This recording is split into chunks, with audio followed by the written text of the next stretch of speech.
can you spend all of your E-rate dollars on one type of product like switches?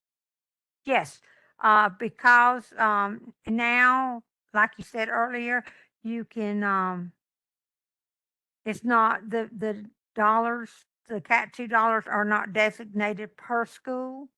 You can do them district wide.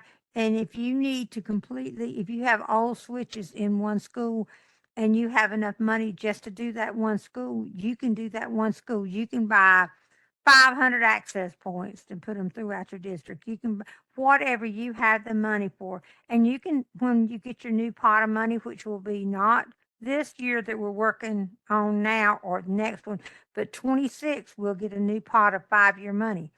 At that first year, if you want to spend every penny of Cat 2 money you've got, you can spend it right then and there. And with that being said, also on the Cat 2 money, it's given to you per student. Now, in the state of Florida, you have to turn in to the state E-rate coordinator your number of students enrolled in each school site, and the number of free and reduced lunches. Well, if that number goes up, your category 2 budget will go up. But if it goes down, you will not lose money. We had was, can you mix E-rate with ESSER dollars? Are you allowed to use E-rate and ESSER dollars on a similar project?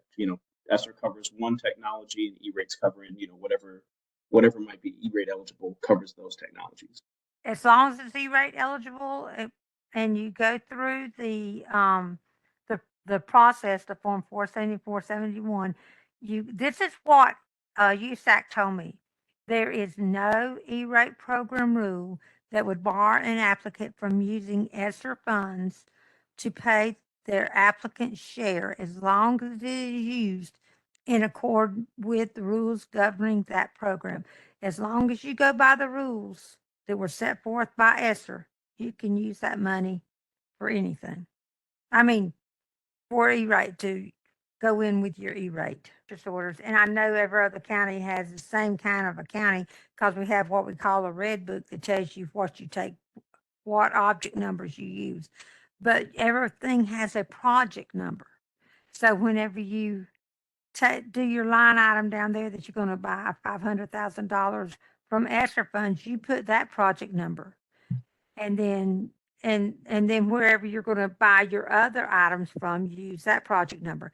Now that's if you're using the bear form, but if you're doing SPY,